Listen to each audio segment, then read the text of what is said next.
ଅଷ୍ଟପ୍ରହରୀ ନାମଯଜ୍ଞରେ ପ୍ରବଳ ଜନଗହଳି।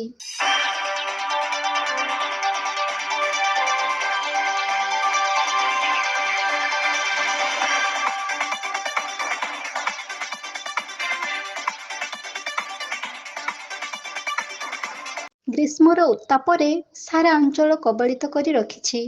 ଧଅ ଧଅ ଗରମ ପବନରେ ସାରା ଶରୀରରେ ଉଷ୍ମତା ଭରି ଦେଉଥିବା ବେଳେ ଜନସମାଜ ଖୋଜି ବୁଲୁଥାଏ ଶୀତଳ ଛାଇଟିଏ। ସୂର୍ଯ୍ୟଦେବଙ୍କ କାଳରୂପୀ ସୂର୍ଯ୍ୟକିରଣ ପୃଥିବୀ ପୃଷ୍ଠକୁ ବିକିରଣ କରିଦେଇ ପ୍ରକୃତିର ସୌନ୍ଦର୍ଯ୍ୟ ପରିବେଶରେ ସୃଷ୍ଟି କରିଦେଇଛି ପାଉଁଶ ଗଦାର ଭ୍ରମ। ରାତି ପାହି ସକାଳ ହେଲା ବେଳେ ସଅଳ ସଅଳ ଜୀବନ ଜୀବିକାର କର୍ମ ସାରି ଖରାର ପ୍ରଖର ରୂପ ପୂର୍ବରୁ ମଣିଷ ବିଶ୍ରାମର ସମୟକୁ ଆପଣାଇ ନେଉଥାଏ। ଖରାଦିନିଆ ବିଶ୍ରାମର ଏକ ଶୀତଳ ପରିବେଶ ମଧ୍ୟରେ ରହିବାକୁ ଇଚ୍ଛା ଥିଲେ ମଧ୍ୟ ସମୟର ଏକ ଆଧ୍ୟାତ୍ମିକ ପରିବେଶ ଜନସମାଜକୁ ଗ୍ରୀଷ୍ମ କାଳରୂପୀ ବାଡ଼ ମଣିଷ ସମାଜକୁ ଅଟକାଇ ରଖିପାରି ନଥିଲା। ଗ୍ରୀଷ୍ମର ପ୍ରଭାବରେ ଦେହସାରା ଝାଳର ବନ୍ୟା ସୃଷ୍ଟି ହୋଇଥିଲେ ମଧ୍ୟ ଏକ ଜନସମୁଦ୍ରରେ ଝାସ ଦେବା ପାଇଁ ମଣିଷ ସମାଜ ଛୁଟି ଯାଇଥାଏ। ନିଶ୍ଚିନ୍ତ ମନରେ ଆତ୍ମାକୁ ଶାନ୍ତି ଦେବା ସହିତ ଜଞ୍ଜାଳମୟ ମଣିଷ ଜୀବନରେ ମୁକ୍ତି ପାଇଁ ଚାହିଁ ରହିଥାନ୍ତି ଏକ ସ୍ୱତନ୍ତ୍ର ସ୍ଥାନ ମଧ୍ୟରେ। ସେମିତି ଏକ ସୁସ୍ଥ ଆଉ ଶାନ୍ତ ପରିବେଶ ଦେଖାଦେଇଛି ନୂଆପଡ଼ା ଜିଲ୍ଲା ଖଡ଼ିଆଳ ବ୍ଲକ ଅନ୍ତର୍ଗତ ବାତି ଗ୍ରାମ ପଞ୍ଚାୟତର ଜୁନାନୀ ପଡପରା ଠାରେ।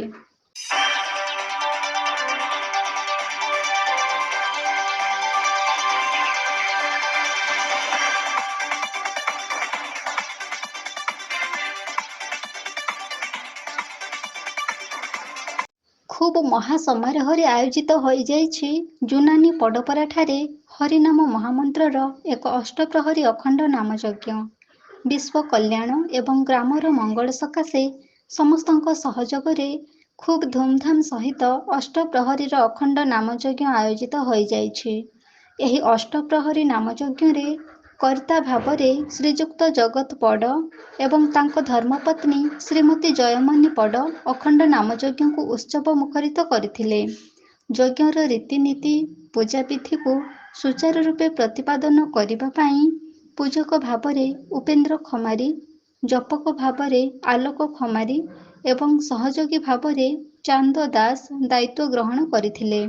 ଏହି ଅଖଣ୍ଡ ନାମଯଜ୍ଞକୁ ଉପଭୋଗ କରିବା ପାଇଁ ବହୁ ଦୂରଦୂରାନ୍ତରରୁ ଦର୍ଶକ ଆସି ଯଜ୍ଞ ମଣ୍ଡପ ନିକଟରେ ଜନସମୁଦ୍ରର ପରିବେଶ ସୃଷ୍ଟି କରିଦେଇଥିଲେ।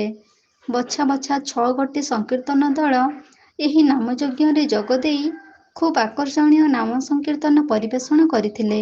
ସଂକୀର୍ତ୍ତନ ଦଳମାନଙ୍କ ଦ୍ୱାରା ଆକର୍ଷଣୀୟ ଏବଂ ଉଚ୍ଚକୋଟୀର ନାମ ସଂକୀର୍ତ୍ତନ ଦର୍ଶକମାନଙ୍କୁ ଖୁବ୍ ମନୋରଞ୍ଜନ ଦେଇଥିଲା।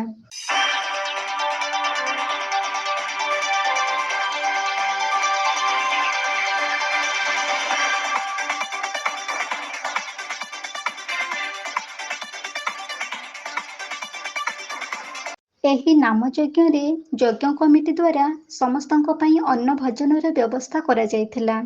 ନାମଯଜ୍ଞ ଉପଭୋଗ କରି ମହାପ୍ରସାଦ ସଦୃଶ୍ୟ ଅନ୍ନ ଭୋଜନ ଗ୍ରହଣ କରି ଖୁବ୍ ଶାନ୍ତିର ସହିତ ଦର୍ଶକ ଘର ବାହୁଡ଼ା ହୋଇଥିଲେ। ବହୁ ଦୂରଦୂରାନ୍ତରରୁ ହଜାର ହଜାର ଦର୍ଶକଙ୍କ ଜନସମାଗମ ହୋଇଥିବା ଯୋଗୁଁ କେମିତି ଶୃଙ୍ଖଳାର ସହିତ ଯଜ୍ଞ ଉପଭୋଗ କରି ଅନ୍ନପ୍ରସାଦ ଗ୍ରହଣ କରିବେ ସେଥିପାଇଁ ଯଜ୍ଞ କମିଟି ଦ୍ୱାରା ବିହିତ ବ୍ୟବସ୍ଥା କରାଯାଇଥିଲା। ଏହି ନାମଯଜ୍ଞରେ ଶୃଙ୍ଖଳା ବଜାୟ ରଖିବା ପାଇଁ ଜୁନାନୀ ପଡପରା ସନ୍ଦିବାହାଳି ଗ୍ରାମର ନାମଯଜ୍ଞ କମିଟି ସଭାପତି ଜଗଦୀଶ ମାଝୀ, ଉପସଭାପତି ଉଦୟନାଥ ପଡ, ସମ୍ପାଦକ ରମେଶ ମାଝୀ, କୋଷାଧ୍ୟକ୍ଷ ମିଠେଇ ପଡ, ଜୟମନ ପଡ, ଦେବ ପଡ, ସନ୍ତୋଷ ମାଝୀ, ଯୁଯେଜିଷ୍ଠର ପଡ, ସୁନ୍ଦରଲାଲ ମାଝୀ ଏବଂ ଗ୍ରାମର ଅଷ୍ଟପ୍ରହରୀ ନାମଯଜ୍ଞ କମିଟି ସହିତ ସଂକୀର୍ତ୍ତନ ପ୍ରେମୀ ସହଯୋଗ କରିଥିଲେ।